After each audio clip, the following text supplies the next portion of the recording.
تستصغروا کثیر الآثام، یعنی قلیل الآثام، یا کم گناہوں کو معمولی مت سمجھو. یا یار یہ تو چھوٹا سا گناہ ہے، ہاں یہ زیادہ گناہ نہیں ہے، تھوڑے سے گناہ ہوئے نہیں، یہ تھوڑے گناہ کو حقیر نہ سمجھو، اس کو جو صغیر نہ سمجھو، اس کو معمولی نہ سمجھو.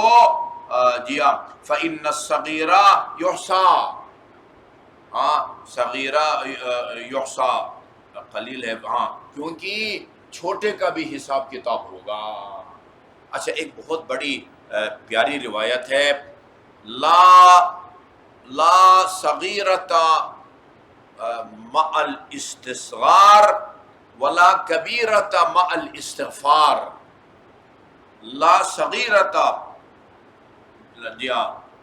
مع الاستصغار، یعنی جب ایک گناہ صغیرہ ہو اور اس کو آپ معمولی سمجھتے ہیں تو وہ صغیرہ نہیں رہتا، کبیرہ کے بعد استغفار کرو تو پھر وہ کبیرہ نہیں رہتا. یعنی استغفار کے نتیجے میں اللہ تعالیٰ مکمل گناہوں کو بخش دیتا ہے اور بندہ ایسا ہو جاتا ہے جیسے گناہ سرزد ہی نہ ہوا ہو.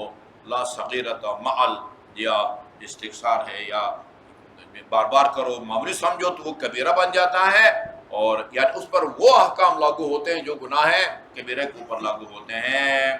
یا یحصیٰ فإن الصغیرہ یحصیٰ، کیونکہ صغیرہ کا بھی جو ہے نا وہ حساب کتاب ہوگا.